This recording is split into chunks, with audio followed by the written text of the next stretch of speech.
puede producir lo que es la diarrea cuando se produce el drenaje venoso rápido del intestino, que va a estar deteriorado y va a producir, por ejemplo, una disminución de la presión gastrointestinal.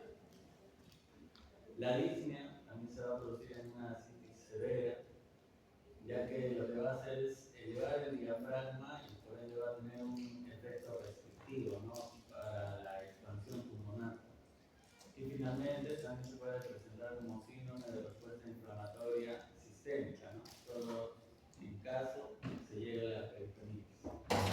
Entre los signos clásicos tenemos tres, donde va a destacar la matidez desplazada, que se va a apreciar cuando hay más de 500 mililitros de líquido acítico. Bueno, básicamente es el cambio de matidez a timpanismo en el cambio de posición de supino a decúbito lateral, ¿no? Seguido tenemos la matidez en los flancos y se va a ver cuando hay más de 1500 mililitros de líquido acítico, ¿no? Y finalmente la oleada acítica, que bueno, estaba viendo que ya no se usa actualmente mucho porque se necesita de dos operadores y para hacer la técnica correctamente, ¿no? Básicamente se produce una onda mediante el golpe a un lado del abdomen y este se va a transportar mediante el líquido acítico al contralateral del golpe. En cuanto a la etiología, vamos a dividir en 5, va a ser por hipertensión portal, donde la causa principal va a ser la cirrosis hepática en un 75 y el 85%. Bueno, me faltó comentar en lo anterior que en la clínica, aparte de lo que ya hemos visto, también se van a presentar otros síntomas, depende de la etiología. Por ejemplo, en la cirrosis hepática se puede presentar la ictericia, la melena y en algunos casos la encefalopatía. En cuanto a la hipertensión portal, también tenemos la neoplasia hepática, ya sea primaria o metástasis, mayormente de colon, de un cáncer de colon o pancreático o cáncer gástrico. El síndrome de Weber, que va a ser la obstrucción al flujo venoso de las venas suprahepáticas y de la cara inferior, ¿no?, ya sea por una trombosis o por un efecto de hipercoagulabilidad. La asitis cardíaca, que se va a producir ya sea por pericarditis constrictiva o por insuficiencia cardíaca derecha. Bueno, la pericarditis constrictiva, el signo clásico es el signo de Kuhn, ¿no?, que se va a ver una dilatación de la vena yugular en inspiración, ¿no?, y en insuficiencia cardíaca podemos tener otros síntomas como disnea paroxística, ortopnea, insuficiencia yugular, insuficiencia hepatoyugular. El segundo grupo de causas de asitis tenemos la malignidad, principalmente la carcinomatosis peritoneal, que se va a producir por una diseminación tumoral de algún tumor abdominal, ¿no?, ya sea colorectal, del apéndice o del páncreas. También tenemos los linfomas y el mesotelioma peritoneal. En cuanto al infeccioso, lo que destaca es la tuberculosis peritoneal. Sin embargo, también vamos a tener otras bacterias, parásitos y hongos que pueden producir asitis. Entre ellos están la Chlamydia trachomatis, la Candida albicans y entre los parásitos la Escherichia. En cuanto a la hipoalbuminemia, tenemos al síndrome de mala absorción. No, principalmente tenemos la pérdida de proteínas que se va a producir por el síndrome nefrótico. Básicamente, bueno, también vamos a encontrar dentro de ello el edema en miembros inferiores, la proteinuria, la neutropenia.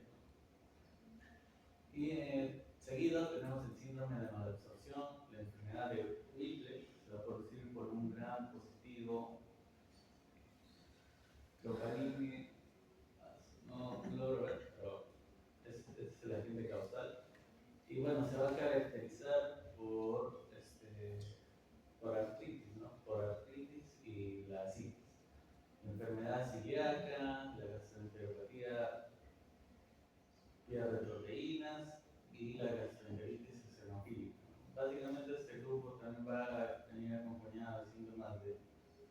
anemia, ya sea diarrea, hasta incluso disentería. Y finalmente tenemos las misceláneas.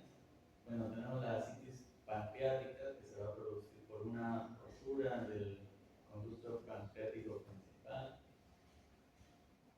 Tenemos la citis biliar, que como causa principal va a ser la rotura de manera espontánea del conducto biliar primario, ¿no? En un 80%, y en un 20% se va a deber a un traumatismo. Tenemos la citis nefrógena, que básicamente es una citis refractaria y se va a ver en pacientes que tienen enfermedad renal crónica y están con hemodiálisis. El mecanismo fisiopatológico no se explica muy bien, pero lo que mencionaba era que la hipoglucemia va a alterar la permeabilidad de la membrana del peritoneo. Tenemos la ascitis quilosa, que es básicamente cuando hay linfa en el líquido acítico. Y bueno, la principal causa son las neoplasias, pero también se puede deber a cirugías abdominales.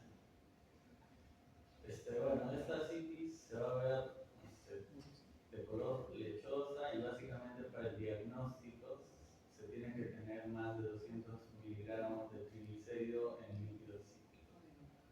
Y bueno, la desnutrición específicamente de proteínas que va a llevar a la disminución de la presión oncótica plasmática.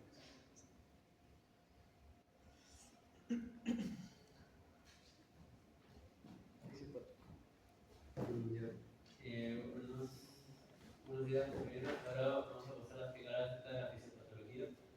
Bueno, yo me llamo Piñarrera y vamos a comenzar primero explicando de que inicialmente se explicaría de acuerdo a las causas de la citis, ¿no?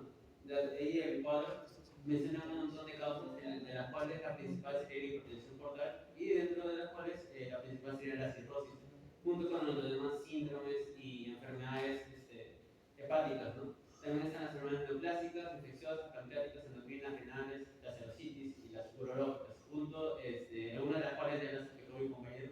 Igual voy a explicar las más importantes al final.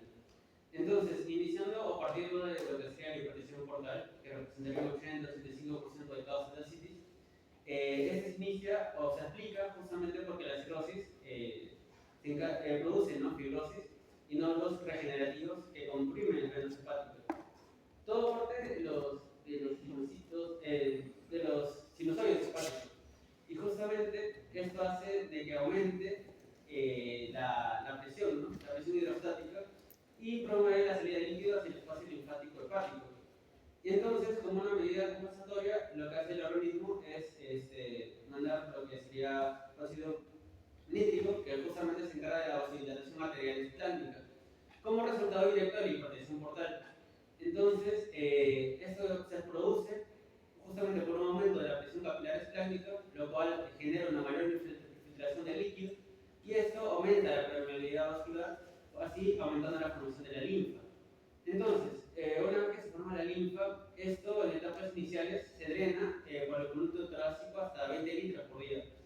Pero, sin embargo, cuando la producción supera la capacidad de drenaje, como en este caso, el líquido es donde se acumula en la cavidad peritoneal, y eso se produce, genera, ¿no?, lo que se conoce como citis. Justamente acá se explica gráficamente la fisiopatología en cómo se forma la citis en una etapa de cirrosis temprana, en la cual básicamente es un resumen de lo que ya expliqué acerca de los nódulos regenerativos y cómo es que la fibrosis comprime las venas hepáticas. Y como una manera compensatoria, lo que se hace es buscar una vasodilatación. Pero ya que no se pueden vasodilatar justamente las venas hepáticas, esto recae en la circulación esplácnica, y lo que se vasodilata serían las arterias esplácnicas. Entonces, esto hace que aumente el flujo sanguíneo, y por consiguiente, a mayor flujo sanguíneo arterial, también aumenta el drenaje venoso, ¿no? Y esto regresa de nuevo y aumentaría aún más la presión a nivel de las venas hepáticas, ¿no?, la hipertensión portal como tal. Entonces, siguiendo con lo que sería la vasodilatación periférica y la desregulación del volumen circulatorio circulatorio, ¿no? Ya que se activa el sistema de renina-angiotensina aldosterona, el sistema nervioso simpático, junto con los antidiuréticos. Y esto causa la retención de sodio y agua, aumentando así el volumen plasmático y gasto cardíaco. Esto pasaría a que el sinusoide ya pierde su porosidad. Si bien es cierto que a diferencia de los capilares, aquí el sinusoide es mucho más permeable, es decir, sus poros no son un poco más grandes y por ende se vuelven menos permeables a las proteínas, disminuyendo así la presión oncótica. Aquí la hipolinemia como tal no es relevante al inicio, sino que se vuelve importante en fases avanzadas. El líquido cítrico se resuelve principalmente por los linfáticos a nivel del diafragma. La capacidad es diaria limitada de 0.5 litros por día y ya si se supera es donde acumula persistentemente el líquido acítico. Y bueno, como tal, con respecto a la gradiente de la presión portal, como bien sabemos, hay límites, ¿no? Inicialmente aparecerían lo que serían los otros signos del aumento de hipertensión portal, como serían las varices esofágicas, pero ya cuando esta gradiente o esta presión es mayor o igual a 12 milímetros de mercurio, es donde ya se forma la citis clínicamente significativa. Esto es todo con respecto a lo que sería basándonos en la hipertensión portal. Y como también explicó mi compañero, también se puede dar citis por enfermedad maligna, en el caso de una carcinomatosis peritoneal, de un linfoma, una postcirugía abdominal, donde básicamente ocurre una obstrucción o rotura de los vasos linfáticos, una lesión también, y esto hace que la linfa se fugue, ¿no? Y esta linfa es rica en triglicéridos y se fuga hacia la cavidad peritoneal. Y esto es donde genera la citis, ¿no? De efecto lechoso o la citis quilosa, como bien se le conoce. Luego, por otro lado, está la citis por obstrucción del drenaje venoso linfático. Aquí se genera mayormente por una congestión venoso a nivel de las venas suprahepáticas o venas centrales del hígado, y esto generaría una hipertensión portal pasiva y por lo tanto la filtración de líquido de los sinusoides hepáticos y ya produciendo, generando la citis, ¿no? También está la citis pancreática, en la cual las causas serían una pancreatitis aguda grave, una ruptura de un conducto pancreático o pseudoquiste y el traumatismo. Aquí se da por la fuga de las enzimas pancreáticas hacia la cavidad peritoneal, causando una irritación, posterior a la inflamación y ya por último la exudación de líquido, donde aquí la característica de la citis es que aquí cae en amilasa, ¿no? Y su principal complicación es el riesgo alto de una infección secundaria. Luego también está la citis biliar, en la cual se da una perforación en la vesícula biliar, vía biliar, intestino proximal o por una cirugía biliar.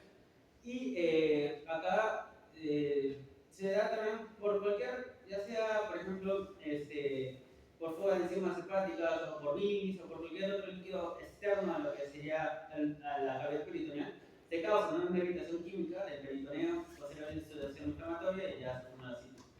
En el caso de por enfermedad del tejido conectivo, tenemos al lupus, a poliarteritis, la esclerodermia, entre otros, la sarcoidosis. Aquí se da un proceso de serositis, se da la exudación y ya posteriormente la citis. Y por otro lado tenemos la fiebre mediterránea familiar, en el cual hay ataques periódicos de inflamación serosa y que se caracteriza con dolor abdominal, fiebre y sinusitis o pleuritis también, ¿no? Ya por último tenemos a la citis por síndrome nefrótico, que es justamente lo que usualmente se suele dar, pero ya en etapas avanzadas, ¿no? Cuando ya llegan a saca, por lo menos. Y esto se produce básicamente por el hipoaluminemia, que como bien sabemos, disminuye, ¿no?, la presión osmótica plasmática, y esto hace que, por un tema de permeabilidad, se dé el paso de líquido al intersticio, incluyendo aquí la cavidad peritoneal, entre otros, por ejemplo, miembros inferiores y demás. Y entonces hay un menor volumen material efectivo, se activa el sistema renina angiotensina aldosterona, retención de sodio y agua, acumulación de líquido y ya posteriormente la citis, ¿no? Es menos frecuente en los adultos. De paso al Jones. Bien, ahora yo voy a seguir con la parte de diagnóstico. Mi querido Luis. Bueno, el diagnóstico se realiza básicamente para confirmar la presencia de ascitis, evaluar la gravedad del paciente, así como también la etiología subyacente y evaluar las posibles complicaciones. Ahora, ¿cuáles son las, bueno, este es lo primero que se pediría, o digamos el estudio inicial de elección es una ecografía, en este caso una ecografía abdominal. Las indicaciones son que haya una sospecha clínica de ascitis, una evaluación de una afección subyacente y también que se debe hacer una paracentesis guiada por una ecografía. Ahora, los hallazgos que apoyan, ¿no?, a hacer una ecografía abdominal es que haya este líquido intraperitoneal libre y, bueno, en caso de una ascitis no hemorrágica, no complicada, suele aparecer hipoecoica o más anecoica. Y en los ecosistemas internos y los restos y cavitaciones también son indicaciones de posibles exudados. Y otro hallazgo que apoya son las características de etiología subyacente, como podrían ser una cirrosis hepática, un carcinoma hepatocelular, el síndrome de Buchiari, como ya comentó mi compañero, o una trombosis de la vena porta. Bueno, acá podemos observar una imagen, no es una ecografía, es una ilustración donde pueden observar un espacio acá entre el hígado y el riñón derecho. Hay un espacio anecoico. Bueno, el líquido intraperitoneal, por ejemplo en casos de ascitis, tiende a acumularse primero en este lugar, ya que es la parte más baja y es dependiente de la cavidad intraabdominal en posición supina. Esta parte tiene un nombre especial y se le llama la bolsa de Wilson. Bueno, en otros, para hacer el diagnóstico, otros exámenes que se piden, bueno, en este caso otro estudio de imagen, es un ataque de abdomen, que también igual se trata de investigar la causa, ¿no? Por ejemplo, en casos de perforación gastrointestinal, en pacientes que tienen ascitis, ya sea postoperatoria, en caso de un traumatismo, la peritonitis secundaria son en casos de malignidad. Las recomendaciones, igual que las anteriores, que haya líquido intraperitoneal libre y la densidad de líquido va a depender del tipo de ascitis. Bueno, acá pueden observar ahora sí es una tomografía. Este es un carcinoma hepatocelular con trombosis de la vena porta. Bueno, en este lado pueden observar el hígado, que es heterogéneo, y en estas partes, ¿no?, no sé si lo logran apreciar, se observa múltiples lesiones de baja atenuación, y la vena porta, que está acá, se observa de una forma irregular, heterogénea y algo dilatada, ¿no? También pueden observar acá en el vaso hay una leve esplenomegalia y alrededor, ¿no?, del estómago se observa varices abdominales. Y la presencia de ascitis que está en esta parte, ¿no?, alrededor del vaso. Y también en el contorno, acá también se puede observar una poca cantidad, ¿no?, de líquido. Ahora, otros estudios que se piden para diagnosticar ascitis es el hemograma. El hemograma para evaluar cuáles serían las anomalías relacionadas a una determinada afección. Por ejemplo, si el paciente tiene una anemia macrocítica o microcítica, nos puede indicar cirrosis. En caso que tenga trombocitopenia, podríamos pensar en una esplenomegalia. En caso que tenga leucocitos elevados, podría indicarnos una infección. También debemos fijarnos en el panel de coagulación. La trombocitopenia y la coagulopatía son signos de enfermedad hepática avanzada. Y la química hepática, pedir transaminasas, ¿no?, que si están elevadas también sugieren una enfermedad hepática. La albúmina sérica, que sirve para calcular el gas, que va a explicar el compañero más a detalle. Y el panel de coagulación, que se pide creatinina y boom elevado, nos puede indicar una lesión renal aguda en pacientes que tengan cirrosis descompensada, y los electrolitos séricos. En caso también puede haber una hiponatremia. Ahora, el análisis del líquido acítico ya lo vamos a desarrollar a más profundidad. El otro exponente, pero se utiliza para más que todo para ver el aspecto macroscópico del líquido acítico, llevar un recuento celular y, como ya mencioné, calcular el gas, ¿no? Principalmente. Ahora, para obtener ese líquido se obtiene mediante una paracentesis, y las indicaciones para realizar una buena paracentesis es viendo cuáles son los lugares de interés para realizarla, el posicionamiento que tiene que tener el paciente y la guía ecográfica. Ahora, para el lugar de interés se debe elegir un lugar para la función que evite las cicatrices abdominales. Generalmente se suele escoger la línea media o el cuadrante inferior, y el sitio de entrada por la línea media puede estar 2 centímetros por debajo del ombligo, y en el cuadrante inferior el sitio de entrada es 4 o 5 centímetros cefálico y 4 o 5 centímetros medial al espino diafragma superior. En ambos casos, el ángulo de trayectoria va a depender o va a ser guiado por un examen ecográfico. Ahora, el posicionamiento va a depender si la citis es de gran volumen o de poco volumen o de pequeño volumen. Si es de gran volumen, se hace al paciente de cúbito supino con la cabecera de la cama elevada, y si es de pequeño volumen, se hace de cúbito lateral.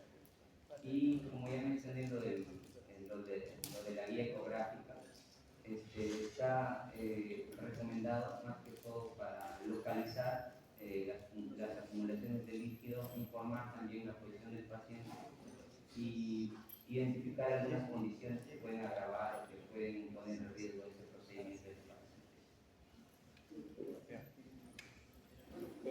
Bueno, buenos días, yo seguiré con la exposición. Mi nombre es Cristian Salvador y hablaré acerca del gas como tal, ¿no? Del gradiente albúmina, sérica y acítica. Y eso es lo que representa, ¿no? ¿Cuál es la diferencia entre la albúmina sérica menos la albúmina acítica? Y ese valor lo que nos va a permitir principalmente es clasificar la citis tanto si es hipertensiva o no hipertensiva. Está relacionado principal a la a la hipertensión portal. Sin embargo, vamos a ver que no es exclusiva de ello. Por ejemplo, si un GASA es mayor a 1,1, como se muestra acá, se puede considerar al paciente como hipertensión portal con precisión del 97%. Como pueden ver, no es del todo exacto, porque hay un 3% de pacientes que, por ejemplo, son diuréticos o tienen diálisis peritoneal, que nos pueden dar esos, bueno, que se encuentra en ese 3% como tal, ¿no? Además de ello, vemos que hay un 5% de pacientes que van a tener una citis mixta.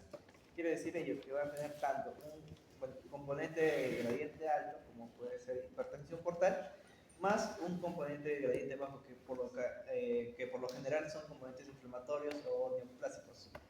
Por ejemplo, sí quiere decir que un paciente tiene hipertensión portal o tuberculosis o una neoplasia maligna como tal. Ya.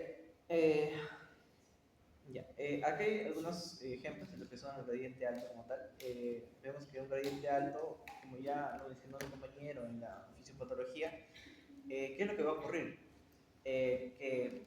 Sabemos que la ley de Starling dice que hay dos fuerzas que se encuentran a nivel, que van a generar el paso de líquido a través de los capilares, ¿no? La fuerza hidrostática y la fuerza oncótica. En el caso de un gradiente alto, pues acá lo que va a ocurrir es que cuando va a haber un aumento de la presión hidrostática, y eso va a permitir que se fugue, que salga agua de los vasos sanguíneos como tal.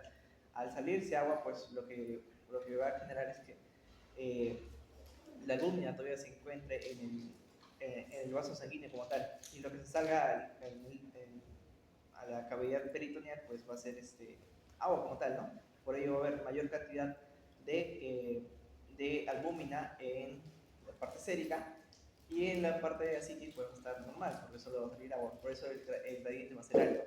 En cambio, en el gradiente bajo, pues cuando ya hay como hay un exudado como tal, no solo sale agua, sino también salen proteínas, entre ellos la albúmina. Entonces, si la albúmina baja a nivel sérico y se empieza a acumular en el nivel del peritoneo, pues lo que va a generar es un gradiente bajo, ¿no? Y bueno, acá vemos algunas causas de gradiente alto como tal, como son la cirrosis, la hepatitis alcohólica, la citis cardíaca, una citis mixta, una metástasis hepática masiva, insuficiencia hepática fulminante, síndrome de Budd-Chiari, trombosis de vena porta, síndrome de obstrucción sinusoidal, un ixedema. Y por caso de gradiente bajo, pues vamos a ver casos de carcinomatosis, peritoneal, peritonitis tuberculosa, asitis pancreática, obstrucción o infarto intestinal, ascitis biliar, síndrome nefrótico. Verdad.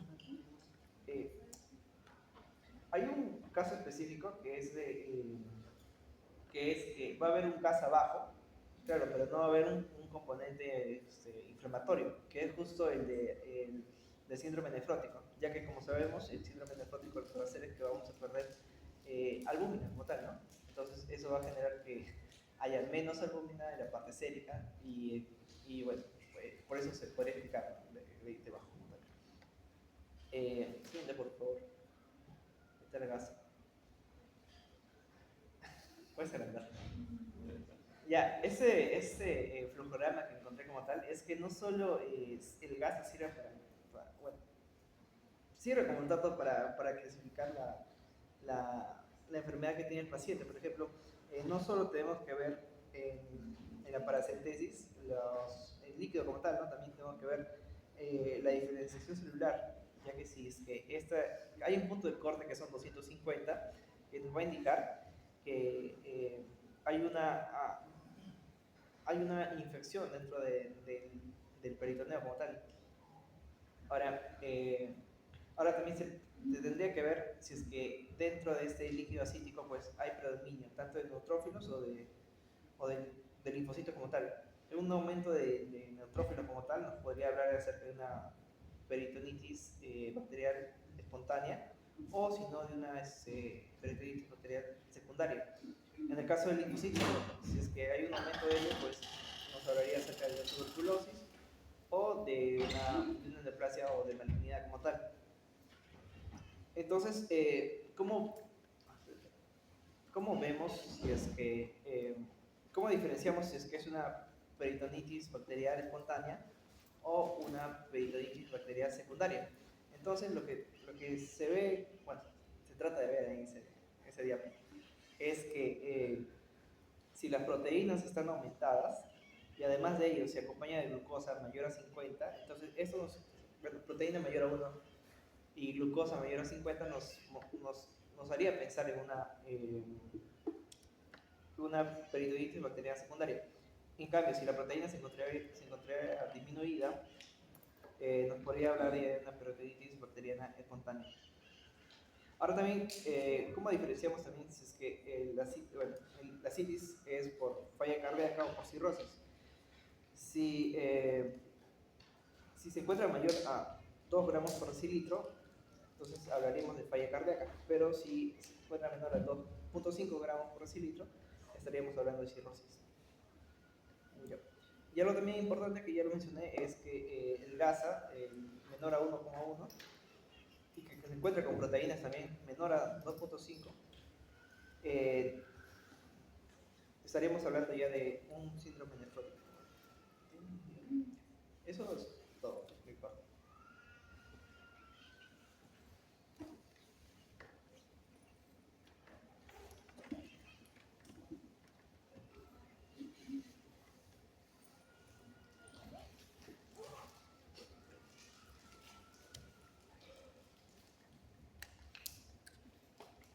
Bueno, en cuanto al tratamiento de la citis, va a depender de la causa que provoca la citis, si es de origen infeccioso o no infeccioso.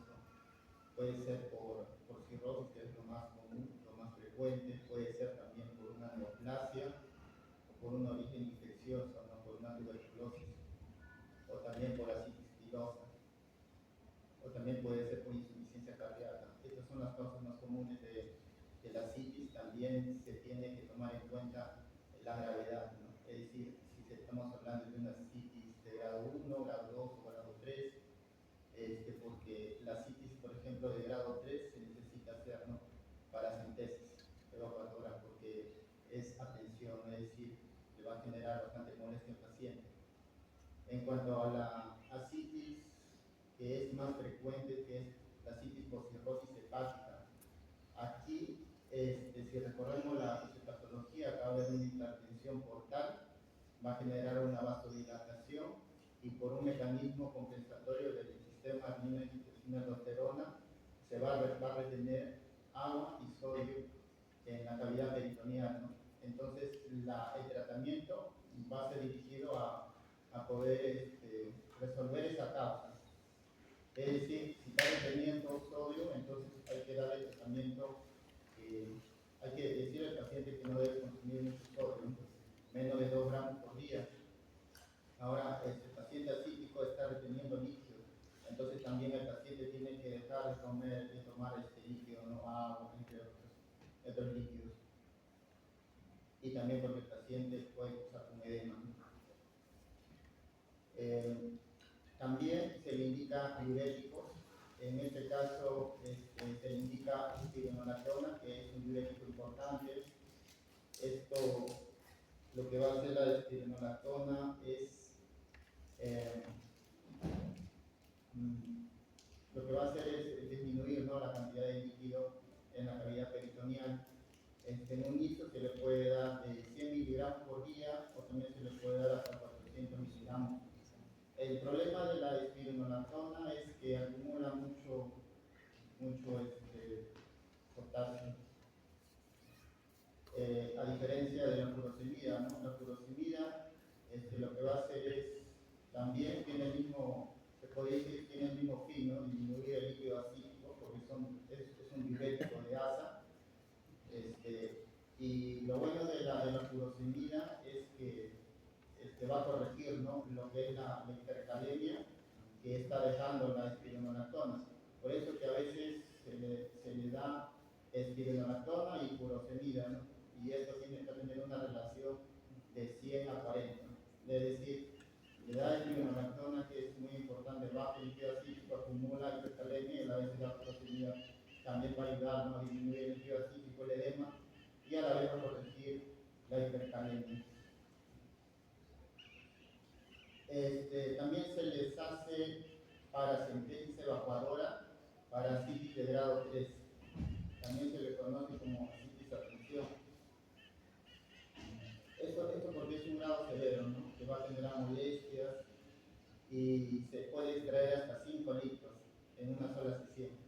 También se le administra como adyuvante alúmina y vía intravenosa, y la alúmina lo que va a hacer es retener la presión oncótica.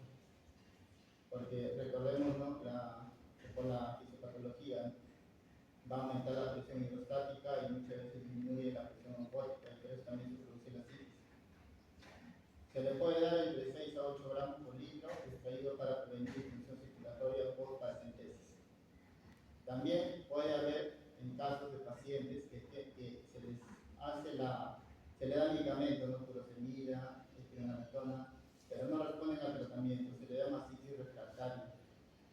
No responde a diuréticos, tampoco a la dieta hiposódica, ni a la dieta hipohídrica. Entonces, a estos pacientes se les hace varias veces paracentesis, ¿no? Y bueno, se saca otro procedimiento también, colocación de TIPS, o también evaluación, ¿no?, para trasplante hepático. Bueno, la otra causa es la ascitis neoplásica. En este caso, como el origen es diferente, ¿no?, a la ascitis cirrótica, no va a funcionar los diuréticos. Entonces, acá no se usa diuréticos, acá no se usa la espironolactona, tampoco la furosemida. Entonces, aquí lo que se hace es paracentesis evacuadora. ¿Para qué? Para aliviar los síntomas del paciente. También a veces se le da la quimioterapia, y lo que va a hacer la quimioterapia muchas veces es corregir la ascitis. En cuanto a la ascitis tuberculosa, tampoco va a funcionar ni la furosemida ni la espironolactona. Se le va a dar tratamiento antituberculosos, la fase inicial, 2-4, con los famosos medicamentos, ¿no?, isoniazida, rituximab, clostridioides, ¿no?, por 4 meses, después isoniazida, rifampicina, que son tratamientos clásicos, ¿no?, de una tuberculosis sensible. También se hace paracentesis, pero sí es sintomática, genera molestia, en otros sitios no tolera, una citis a tensión, o no se corrige no suele requerir electros, como ya lo había mencionado. Y bueno, en el punto 4, asitis filosa, el paciente se pone a una ricaritis de glicerio de cadena media.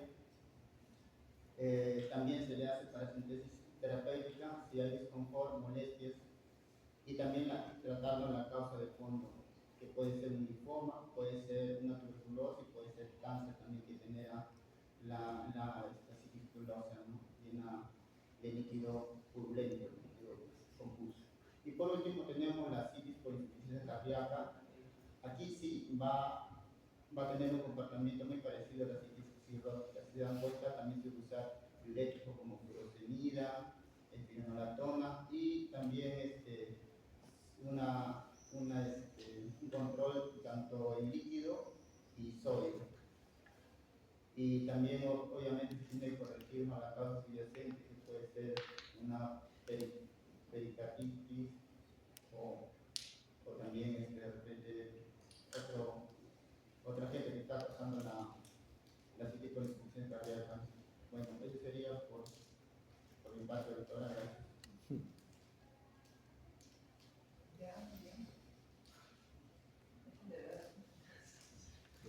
Gracias. Ya, la pregunta, ¿cómo salimos? ¿No? Se han ido a votar, se han ido a votar. No falta varios, ¿no? Sí, están votando. Se han ido a votar. ¿A votar? ¿Hoy día se lo presentan? Se viene a tu casa a votar. Presenciales, quería decir. ¿Hay preguntas para los expositores? Ahí tengo algunas preguntas. A ver, el que empezó fue Trollón, ¿no? Sí, doctor. Te mencionaste en la primera lámina un síntoma diarrea, ¿decías? ¿Cuál es la primera? Sí. ¿Pero en qué contexto la diarrea como parte de la citis? No te entendí bien la explicación de eso. Mencionado porque el drenaje linfático está afectado, va a disminuir la presión gastrointestinal. Así lo encontré en el libro. Pero no es un síntoma de diarrea, o sea, no suele ser un síntoma asociado a la citis, ¿no? Gracias, o sea, como un síntoma asociado, ¿no? La distensión, la disnea, sí puede ser, ya. El CIRS tampoco, ¿no? El CIRS siempre y cuando estás hablando de que el paciente está con una complicación, con alguna infección, ¿no? Pero así de por sí, ¿no? De por sí, ¿no? Ahora, te pregunto también a ti, ¿cuánto de líquido, digamos, podría haber de forma normal en la cavidad peritoneal o no debería haber nada? ¿Puede haber algo? Sí hay, ¿no? Puede haber, 30, 50 puede haber. Si es una citis leve, a ver, para tu compañera, para Jim. Si es una citis leve, ¿cómo te darías cuenta, digamos, en consultorio? ¿Te darías cuenta o no te darías cuenta? Mediante ecografía. Solo mediante la ecografía. Entonces, ¿en qué circunstancias crees que la podrías ubicar?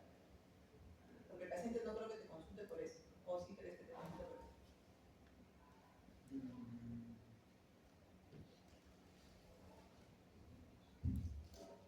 Quizás sí presenta también la congregación de líquido no recuerdo como edema.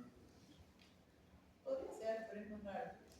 En la citis de grado 1, la leve, generalmente no se nota, ¿ya? Pero el paciente puede sentir un disconfort, porque si es un paciente delgado, por ejemplo, y empieza a acumular líquido, lo va a sentir. De repente tú no lo notas, no tienes nada, pero el paciente puede sentir un malestar. Y en ese caso, bueno, podrían hacer una ecografía. Pero en un paciente, por ejemplo, ustedes ya en conclusión han visto que la causa más frecuente de asitis es la cirrosis hepática. Entonces, si tienen un paciente con cirrosis hepática, es importante que le hagan una ecografía cada cierto tiempo, generalmente cada 6 meses, aunque no tenga síntomas ni nada. Y en una ecografía te pueden decir si el paciente ya está empezando a acumular líquido, ¿ya? Y es importante que sepan cómo manejar esa primera retención de líquido, sobre todo en el cirrótico, que es lo más frecuente que van a ver, ¿no? O sea, asitis tuberculosa van a ver y van a diagnosticar algunos casos. No es tan raro, pero tiene otro comportamiento, ¿no? Generalmente es un paciente joven, de baja BP, y hace esta citis, ¿no? Entonces, ustedes hacen el estudio de líquido y diagnostican la TB peritoneal. Bueno. Pero el cirrótico es lo que más van a ver.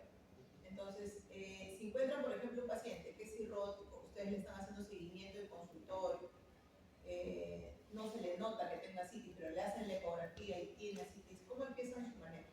¿Qué es lo que le da? El primero paso es la dieta. La dieta. ¿Qué cosa le restringe? El sodio y el agua. ¿El agua le restringe? Tú mismo has dicho. ¿El agua le restringe? Lo líquido. No, tú has puesto en tu lámina que no le restringe. A ver, pon tu lámina. Tú has puesto eso. ¿Le restringe o no le restringe? Si tiene así, está hídrico, solo si el sodio sérico es menor a 125. Ahí está. Solo si el sodio es 6, esa es tu respuesta. Pero normalmente, si tú tienes un paciente con un poquito de retención de líquido, no le restringes el líquido. No le restringes. Sí le restringes el sodio. Ya, eso sí le recomiendas. ¿Sabe qué? Va a empezar a comer bajo de sal, no coma alimentos procesados, no compre galletas, gaseosas, porque todo lo que venden envasado tiene sodio. Pues traten de evitar todo lo que viene envasado.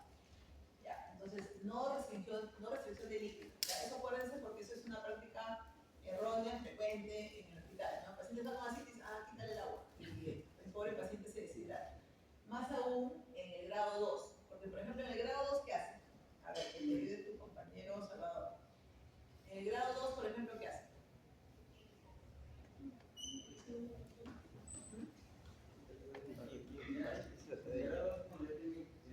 Como 500 mililitros. Y ahí ya puedes pasar a la segunda etapa que es la diurética. Los diuréticos. Ya, si le vas a dar diurético, nunca ha tomado diurético el paciente. ¿Sospechas que el paciente puede tener algún problema del sodio o no? ¿Por qué el cirrótico suele hacer problemas del sodio? Es por un mecanismo de defensa de la fisiopatología de la cirrosis. Como va a haber hipertensión portal, entonces las venas se dilatan, entonces no va a haber buena circulación. Entonces el cuerpo va a activar el sistema renina-angiotensina y va a hacer que retenga agua y sodio. ¿Está bien? Retiene agua, pero ¿por qué así con atremia? Con la tren, Los cirróticos suelen tener esa complicación, ¿no? Que es la hiponatremia.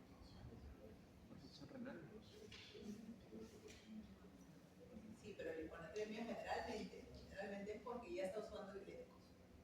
O sea, es bien poco probable que tenga un cirrótico así nuevo, de la nada, que no esté tomando pastillas, que esté con hiponatremia. No es lo habitual. Generalmente los cirróticos que hacen hiponatremia es porque ya estás dándole diuréticos. en La este caso, furosemida les hace perder el sodio. sí, en este caso la furosemida sí había leído que produce con atremia, pero la espironolactona producía Retención de potasio. hiper- Exacto. Entonces, si es un paciente que hace su primer episodio de ascitis y es una ascitis moderada, o sea, grado 2, ustedes le van a empezar a dar diuréticos, ¿cierto? Y también le van a decir que restrinja su ingesta de sodio. Pero ese paciente de inicio probablemente no tenga hiponatremia. Pero a partir de ese momento, al paciente cirrótico, dentro de sus controles, también tienen que hacerle su dosaje de electrolitos serios. Porque ese paciente ya va a empezar a tener alteraciones electrolíticas. Y a ese paciente tampoco le van a restringir el agua, ¿no es cierto? Porque le estás dando diurético. Lo vas a hacer orinar, se va a deshidratar. Y si encima le dices que no tome agua, se va a descompensar. Entonces, hasta ese punto, ustedes le van a decir, puede tomar agua si tiene sed, normal, no se va a deshidratar, pero va a restringir el sodio. Y es un paciente que van a tener en seguimiento. Porque el paciente que ya hace ascitis es un paciente que está descompensado. Es un paciente que ya está complicado. Entonces, no le puedes dar su receta y decir, venga en 3 meses.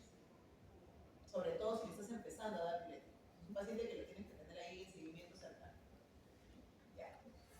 Doctora, Sí. ¿por qué los pacientes con ascitis hacen hipotensión? Con ascitis es una hipotensión. La hipotensión es parte de la evolución de un cirrótico.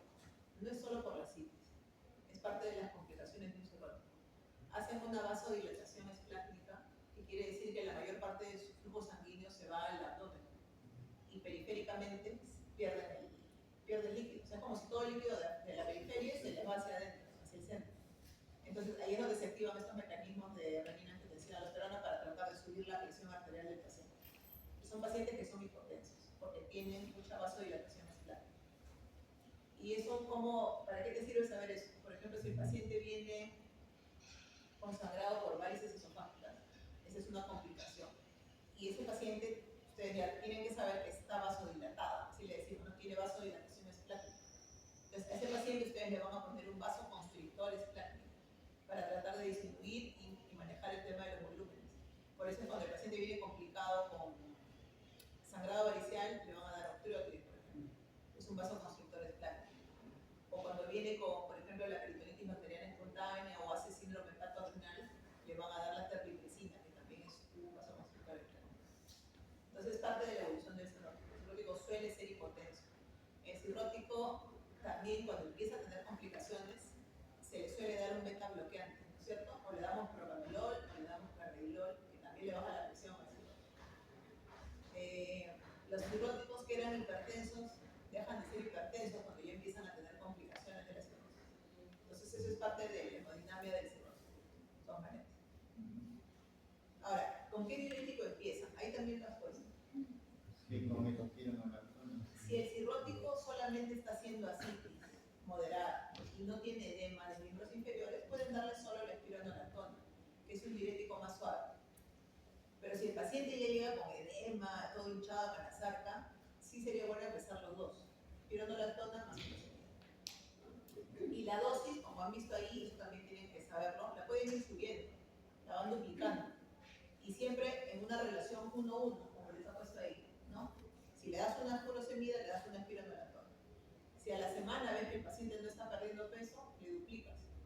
Si no pasa nada, le triplicas, ¿no? Pero, ¿qué puede pasar? Que le generes una hiponatremia, una alteración electrolítica. Entonces tienen que ir vigilando sus electrolitos del paciente, ¿ya?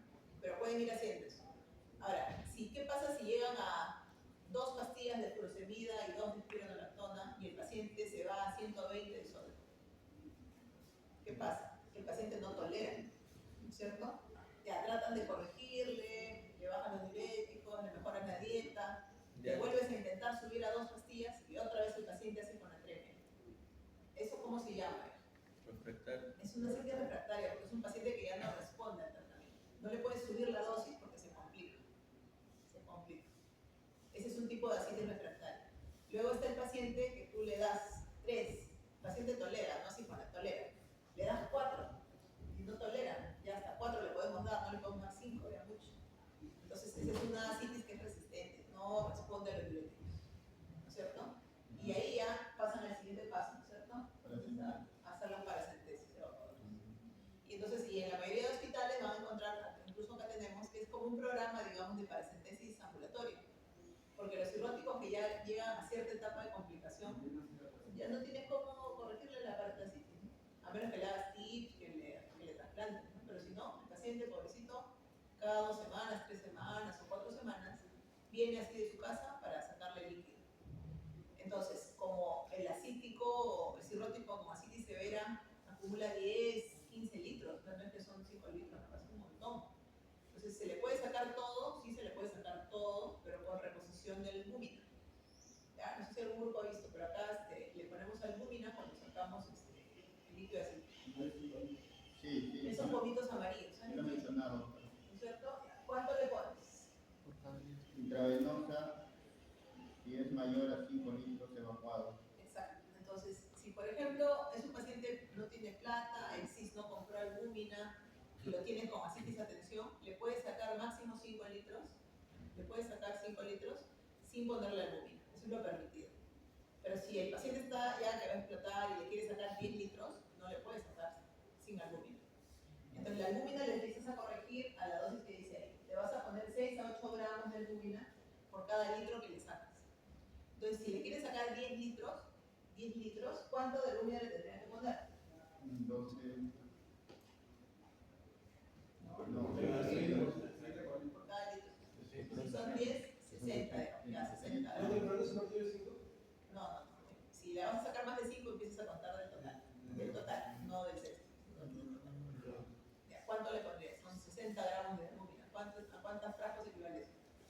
La albúmina viene al 20%. de 50 mililitros. 10. Son 10 gramitos por cada bolita. Entonces, por lo menos unos 6 frasquitos. Cada frasquito cuesta como $200. Entonces, a un paciente pobre probablemente no lo pueda costear. El CIS ahora está comprando, pero en cada paciente, después le ponemos de 6 en 6, se va al tope la lúmina, ¿no? Y eso es, no le estás curando de nada, solamente le estás aliviando un poco por unas semanas. Entonces, en realidad, un paciente que hace ascitis refractaria es un paciente candidato a trasplante. O sea, ya es un paciente que no va a tener calidad de vida. Ya, es todo lo que hacemos acá, mientras no tengamos trasplante, todo es paliativo, ¿no? Pero bueno, para que Y sobreviva. doctora, 5 litros cada cuánto tiempo. O sea yo, vamos a pensar, me saco hoy día 5 litros, mañana 5 Mañana 5 litros, mañana 5 litros, y así me lo sacas sin albúmina. Sí, eso suelen plantear. No, porque cada vez que tú le sacas líquido al cirrótico, ese volumen que le sacas es parte de su volumen total. Entonces el paciente tiende a hacer más hipotensión durante los días posteriores y puede hacer falla renal cada vez que le haces una paracentesis. Entonces, si le vas a sacar de 5 en 5, pues yo pienso que de repente se lo puedes hacer cada 2 semanas, ¿no? Pero no le alivias mucho, porque cuando ustedes sacan 5 se van a dar cuenta que ni se nota, porque a veces los pacientes tienen tanto, 5 litros no es nada. Entonces la albúmina es bien importante. Doctora, entonces si yo saco, digamos, 10 litros, entonces tengo que ponerlo vía intravenosa 60 gramos de albúmina. Ajá. Si le sacas más, porque a veces tienen más también. Doctor, ¿pero puedes sacarle o mientras le vas sacando? Ya, eso, por ejemplo, no está muy claro en ninguna guía, pero de lo que hemos visto así, en donde trabajan en varios lugares del mundo, lo suelen poner después. Porque el problema del cirrótico es que tú le sacas ahorita el líquido, pero horas después se puede chocar por ese líquido que le has sacado. Entonces, en teoría es mejor pasárselo después y lentamente. O sea, debería sacarle el líquido y de ahí le empiezas a pasar y debería quedarse unas 6 horas más ahí en observación pasándole el líquido. Pero en la práctica le vamos poniendo, le vamos sacando, le vamos poniendo, porque a veces el paciente no se va a poder quedar y le damos de ahí. Y en la práctica, nosotros acá hacemos así, en la práctica, esto es empírico. Le ponemos sus 6 litros casi en 3 horas, que también de repente es muy rápido, porque la albúmina también le puede causar congestión pulmonar, pero se lo pasamos más o menos en 3, 4 horas, el paciente está toda la mañana. Y se va. Y afortunadamente no hemos tenido pacientes que regresen así con shock o algo. Hacen una disfunción cardiocirculatoria, o sea, post-paracentesis, pero no hemos tenido esa eventualidad. En otros países lo ponen después. Pero si lo pones mientras le estás sacando el líquido, ¿cómo sabe cuánto lo pones? Porque todavía no se cuánto salió. Sí, también es buena pregunta. Pero ya, eso está bien, es buena la observación, porque a veces se tapa también. Porque al paciente tú lo ves, tú puedes calcular, este tiene más de 10, calcula, vamos a sacar 10 litros. Y le empiezas a sacar y en el tercer litro se te tapa la boca y ya no sale más. También nos ha pasado y ya nos quedamos ahí. También justo en una época participé de esa metafísica y así, y a veces hay un punto que es usualmente siempre donde le dicen la paracentesis. Sí, aunque también mencionaron ahí un parámetro medio complicado. ¿Quién mencionó eso? Acá en la línea media. No, la ubicación para la paracentesis. Ah, ya, la línea media. Línea media, dijiste 4 centímetros, ¿no? Ah, no, el lugar de entrada que era 2 centímetros, parece por arriba del ombligo. Ya, pero bueno, nosotros también tenemos sacado eso. Pero la forma más práctica es, por ejemplo, trazas una línea imaginaria del ombligo a la espina ilíacante superior izquierda, como si fuera el punto perpendicular, pero al otro lado. Y la unión de los 2 tercios internos con el tercio externo es más o menos ahí. Ese es el lugar habitual, pero ¿a qué ibas a comentar? No, es que incluso hay radiología intervencionista ya te lo ponen, ¿no? Supuestamente dónde está la concentración de líquido, entonces ahí fue donde revisaron el tema para extraer y demás, pero no se ve mucho, y luego cuando revisaron ahí donde indicó usted, ahí sí ya salía más. Sí, es que a veces está tabicado, a veces se forman como membranas, sobre todo en pacientes, bueno, eso más pasa con tuberculosos, pero también puede pasar en un cirrótico que a cada rato le sacan líquido, se le empiezan a formar como cicatrices y se tabican. Se almacena más el líquido acá, entonces cuando entras al lugar donde siempre lo encuentras, puede pasar. Y a veces también pasa que no encuentras en ese lugar y tienes que ir al lado derecho. Pero en el lado derecho, ¿por qué no cruzamos? Porque en el lado derecho los intestinos son más fijos. O sea, si recuerdan su anatomía, el ciego, esas estructuras del colon están más fijas. Entonces es más probable que si tú entras de frente puede hacer que puedas perforar un intestino. Puede ser. En cambio acá, como está en sigmoides, es una zona más libre. Entonces el intestino se mueve. Tú lo tocas y se corre el intestino. Es bien poco probable que acá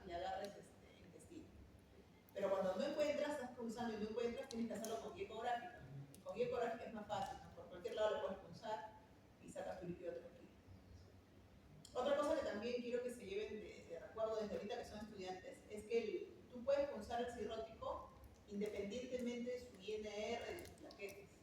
¿Ya? Porque hasta ahora también ese es un temor común de los médicos, no, que el cirrótico puede sangrar, hay que hacerle su coagulación, hay que transfundirle plaquetas, y eso no es cierto. Para una paracentesis se considera un procedimiento mínimamente invasivo y lo pueden hacer con el INR que tenga el paciente. No es contraindicación. Tampoco para hacer una ligadura de varices esofágicas. Si el paciente está con hemorragia y tiene el INR en 2, eso no debe ser un problema para que tú le puedas hacer su ligadura. ¿Ya? Entonces, ese tema de la coagulación, más adelante seguro lo van a volver a revisar, lo van a volver a escuchar. La coagulación en el cirrótico está como compensada. Puede parecer que tiene plaquetopenia severa, INR prolongado, pero en realidad ese paciente coagula normal, incluso puede formar trombosis. Entonces no es problema, no tengan temor a la coagulación del cirrótico. ¿Ya? Creo que otra cosa quería que fijen.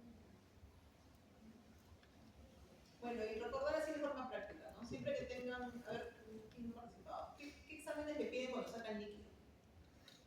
¿Cómo se llaman los exámenes que piden? A ver, sacas tu frasco, a ver, ¿qué cosa pides? Tienes que ir al laboratorio, ¿qué le pides? Palencia. ¿Vale? Para el estudio de líquidos. Ajá. Albumin, glucosa, proteínas, total. No sé. Ya, ¿ese estudio cómo se llama? ¿Vale? Citoquímico. Sí. Ustedes piden el citoquímico, ¿ya? ¿Por qué cito? Porque ustedes también quieren saber cuántas células tiene en ese líquido.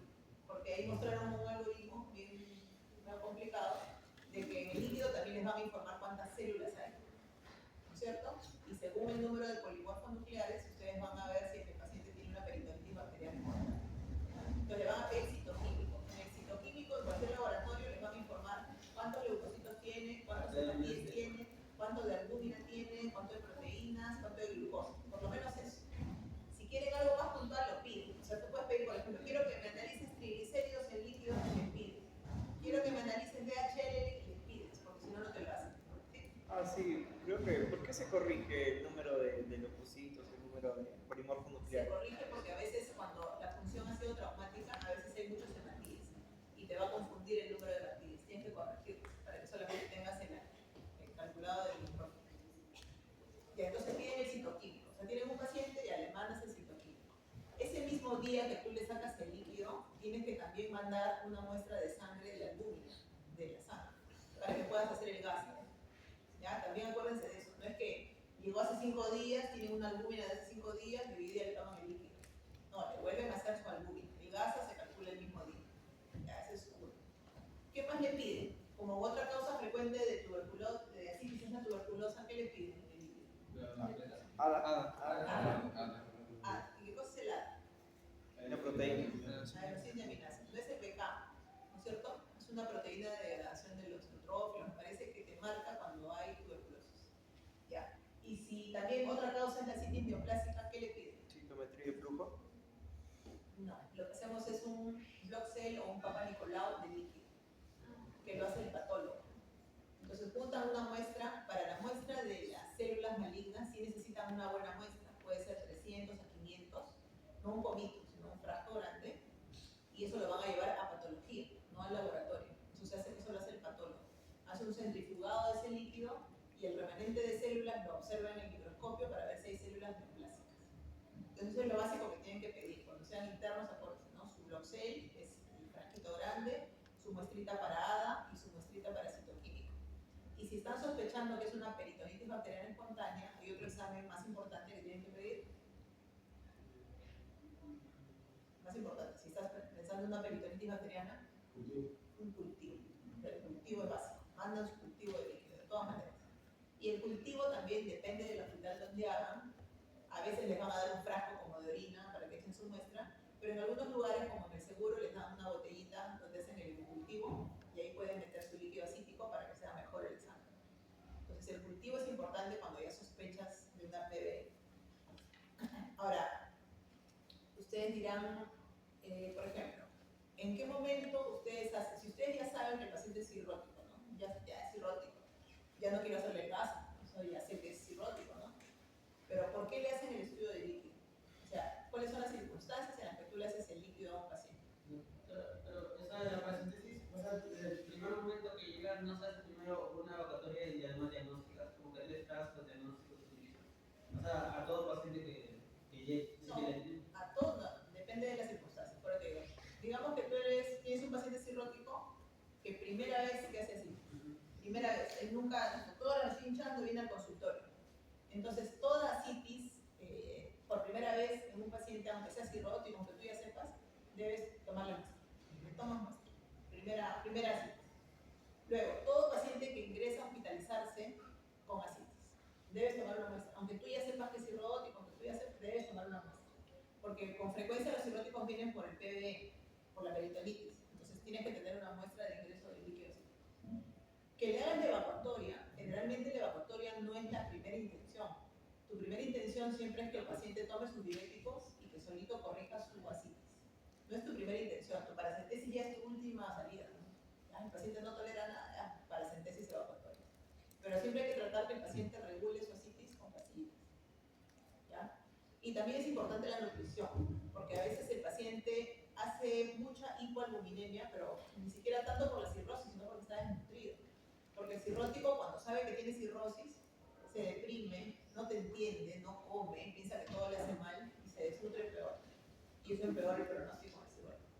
Entonces, cirróticos con asitis hay que nutrirlos bien, porque existe la posibilidad de que se recupere. ¿Ya? Ustedes van a saber, hay un concepto nuevo que es el concepto de la recompensación del cirrótico.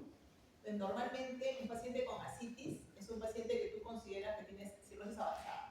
A veces se va a morir. Pero ahora se sabe que si un paciente es cirrótico, le tratan la asitis, le regula su alimentación, haces que sea un paciente ordenado, que cumpla sus medicamentos, puede resolverse la asitis, puedes quitarle los diuréticos, ¿ya? No es que si empiezan a tomar diuréticos toda la vida van a tomar. A veces se los puedes quitar y el paciente se mantiene sin diuréticos. Si pasa un año y el paciente no vuelve a hacer asitis, eso se llama un paciente recompensado. ¿Ya? Ese es un diagnóstico nuevo, el paciente recompensado. Si está más de un año sin complicaciones, como las tuvo al inicio. Por ejemplo, también eso se aplica también para la hemorragia. Un paciente que sangra por varices es cierto que tiene más probabilidad de morir por la cirrosis. Pero si tú lo tratas, le das tu beta bloqueo, le haces un buen seguimiento, pasa un año y el paciente no vuelve a sangrar, también se considera un paciente recompensado. ¿Y eso qué implicancia tiene? Que su sobrevida es como que no tuviera la cirrosis avanzada, sino casi como la población general. Y eso es bien importante en un cirrótico, ¿no? Porque la cirrosis te acorta la vida. Entonces hay que tratar de tener al paciente compensado. ¿Ya? ¿Qué más? ¿Preguntas sobre eso? Doctora, también en el tratamiento de la citis refractaria también había leído que antibiótico le agregaban agonistas adrenérgicos alfa. ¿Para la citis? Refractaria. ¿Cómo cuál? Minodrina y clonidina. No, ¿Eso se hace o no? no, eso puedes usar en casos de síndrome hepatorrenal. En el síndrome hepatorrenal ya es otro tema, ¿no? El síndrome hepatorrenal sí es un paciente que está complicado. Empezó con asitis, hizo falla renal y ya estaba vasodilatado, está en falla. A ese paciente sí le tienes que poner terlipresina. Si no hay terlipresina, puedes usar midodrina, eso está en la teoría, ¿no? O noradrenalina, para mejorarle su sistema circulatorio, ¿no? Pero no, es un paciente crítico grave en síndrome hepatorrenal, no en una asitis. El síndrome hepatorrenal es o sea, es una furia renal por bajo volumen. Sí. Y esa sí es una complicación avanzada. Si tú tienes una persona con síndrome hepatorrenal, ahí sí ya las probabilidades de recuperarse son mínimas y ese es un paciente que ya tienes que pasarlo a trasplante sí o sí. Si no, la mortalidad es muy alta. En 3 meses la mortalidad ya es alta. Casi no se recuperan del hepatorrenal. Es muy grave. Es raro que se recuperen del hepatorrenal. Y el hepatorrenal también, por eso es un tema más complejo. Recuerden que para que haya síndrome hepatorrenal tiene que haber asitis severa. Tiene que haber asitis severa. A veces yo veo que a veces plantean, paciente que llega con creatinina en 2, es cirrótico, puede ser un síndrome hepatorrenal, pero a veces el paciente ni siquiera tiene asitis. Entonces, para que sea un hepatorrenal, es un paciente que es cirrótico, que está ya avanzado, que tiene asitis, de repente ha hecho PBE y después viene el hepatorrenal. Si no, puede ser simplemente un cirrótico que se ha deshidratado. Por ejemplo, puedes tener un paciente cirrótico, le da una diarrea, 2 días, no se hidrata y viene con 3 de creatinina. Eso no es un hepatorrenal, eso es un una falla renal aguda por hidratación, nada más. Lo hidratas, le puedes poner albúmina, de repente se recupera totalmente. Un hepato renal ya es otra cosa. Es el riñón que falló, pero a consecuencia de un problema más crónico. Entonces es otra complicación. Doctora, ¿y en qué parte se le restringe, o en qué momento se le restringe el líquido a los pacientes con asitis? Hay posturas de por atrás se ve. Solo y por atrás se ve. Y en asitis por insuficiencia cardíaca. Ah, esa es otra cosa. Ahí también, claro, pero ya por otro tema. Ahí sí puedes asociar fármacos cardiotónicos, eso es otra cosa. Pero te hablamos de la cirrótica. Solo cuando hacen hiponatremia severa. Solo ahí. Doctora, y aquí en este punto, el asitis quilosa, yo tengo entendido que la asitis quilosa acumula triglicéridos, ¿no? Pero he encontrado que a los pacientes se le da una dieta rica en triglicéridos.